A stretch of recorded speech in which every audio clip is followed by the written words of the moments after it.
6 things I wish I knew as a beginner artist. If someone had sat me down and told me these 6 things when I was a beginner artist, it would have saved me tons of time, energy, dashed expectations, frustration, and heartache. That's what I want to do for you today in this video. Watch all the way to the end for a bonus tip to help you whether you're a beginner or you're simply looking for a new beginning. Okay, number 1. The biggest thing I wish I was told was to study what not to do first.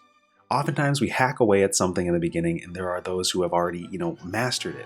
They've mastered teaching it. They know everything a beginner does wrong and the common mistakes at every level of artistic development. So the first thing you should learn as a beginner is what to avoid.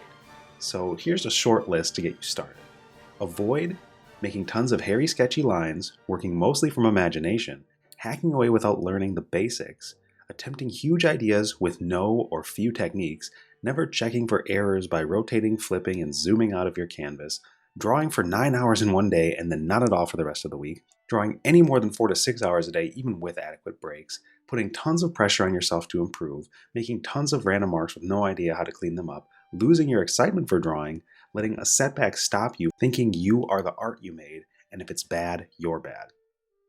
Okay, so that's the main stuff to look out for as a beginner. If you do the opposite of those things, you'll be in better shape right out of the gate. So number 2, take one course or go through one art book cover to cover. And I mean like an art learning book. So this is important. Learning from any one source for a series of basic techniques to approach the problems and practice of drawing is huge. Learning a bunch of different things from a bunch of YouTube channels and blogs is a confusing and terrible way to piecemeal your learning journey together. I always recommend people start with my free lessons on the Beginner Drawing Course site, then graduate to the Beginner Drawing Course or the Beginner Drawing Course 2. There's other courses or books though, obviously. I like Andrew Loomis, Byrne Hogarth, or Harold Speed, George Bridgman. Those are some of my favorites. So if you're just getting started, discipline yourself to work on your own ideas and the ideas in the book, intermixing the foundations you're learning to get a clean, clear basis for improvement and skill. Number 3.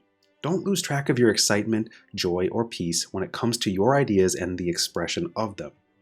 This will carry you so much further than anything else when it comes to staying consistent. All of the pain and setbacks are worth it when you're happy to simply draw, to be developing a way to express your ideas for others to see, to hold in your very hands the techniques that have been handed down and developed for centuries, to share your art with yourself and the world. And when you're burning out and looking at all the negatives all the time, you're going to defeat yourself. Your muse will hop out the window, waiting until you're in better spirits. No, not every single session of drawing or mark that you make will be utter ecstasy, and to be honest, that'd be really distracting, but it will give you so much more staying power if you're just happy to improve a tiny little bit, if you're always thinking about and maybe borderline obsessing over new drawing techniques or the feel of your sketchbook or the way a new perspective technique lets you express yourself. Don't lose the joy. For the love of all that is sacred, protect it. Protect it from yourself, protect it from your own negative thoughts, protect it from the world. Easier said than done, I know. You can work on your characters, your landscapes, and whatever other works you want to work on that will allow you to generate a great deal of joy and peace and grace when it's hard to find those things elsewhere. It's kind of as John Singer Sargent said, sketch everything and keep your curiosity fresh. Number 4. Stick to 1 or 2 mediums for a while. Like only use pencil and paper, or say ink and paper. Maybe one digital art program.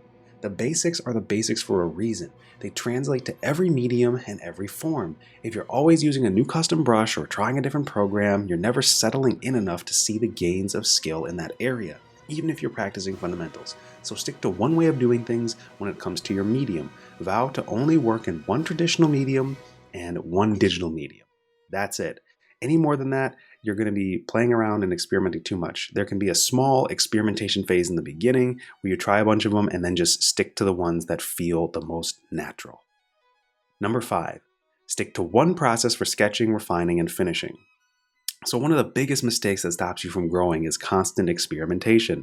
The one lesson you learn from too many experimental techniques and ways of doing things is that it's best to stick to a specialization until you're very, very good at it, until it becomes second nature. Don't use a ton of different line brushes or try to construct a figure in 30 different ways. Just stick to the method that best suits the style or feel you're going for. There's always ways to construct figures for anime, for cartoons, for realism. There's many ways to do line art, or to finish an image up using methods that veer into shading and painting like I show you in my beginner painting course, link in the description, or how to construct characters like in my character drawing course, again, link in the description. If you have been at things for a while and you still feel like a beginner, it's because you're never resting or building a comfort zone. You're taking a new path through the woods every time instead of paving one that you know like the back of your hands. And let's be honest, most people don't even know the back of their hands that well. So the key of this section is to stick to one method until you're comfortable with it, which makes learning other methods actually way easier. So just stick with one technique until you actually have it down. In short, create a circle of competence, then grow it slowly, playing in it very often, not always on the edge of it, not always outside of it. Number 6, don't go to art school. It's stupid, it's expensive, it'll put a lot of undue pressure on you to become an industry cog or to take a safe job to pay the bills. It's okay if you're there right now, or if that's what you're doing, or if that's what you want to do, but just drop the notion that you need to go to college to become an artist. Besides, the idea of a quote-unquote dream job is kind of an oxymoron. Working for someone else and drawing their ideas all day, not the ideal you envisioned when you first set out to hone your craft, right? I mean, the more freedom you have to expand your skills and horizons in the direction that is authentic to you and not fall in line with, an industry style like Magic the Gathering or Riot Games or Blizzard is something to be truly cherished, that freedom.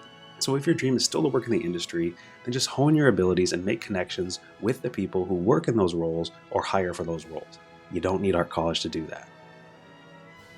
Okay, final bonus tip since you've made it this far. If you're dead set on making money with your craft, find the absolute most aligned and additive way to do so, not one that will burn you out over and over and make you hate what you once loved. It's worth just sharing your journey on social media and developing clarity on what kinds of projects you'd like to tackle as an artist that could net you a return. Perhaps you want to do illustrations that you can sell on posters or merchandise. Maybe you want to write a graphic novel featuring your characters and worlds.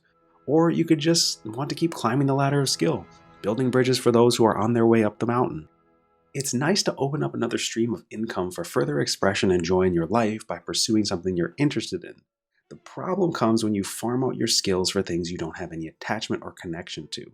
This will leave you feeling bereft and starts to naturally kill your interest and your drive for your work and improving it. So my final tip to you is to consider your method of monetization or production and the expectations around it very carefully, and perhaps even forget it altogether as a beginner and merely focus on the joy and exploration of the craft. Thanks for watching this video. If you want to leave a like and a subscribe for more helpful content, I'd be deeply grateful. Take care and happy drawing.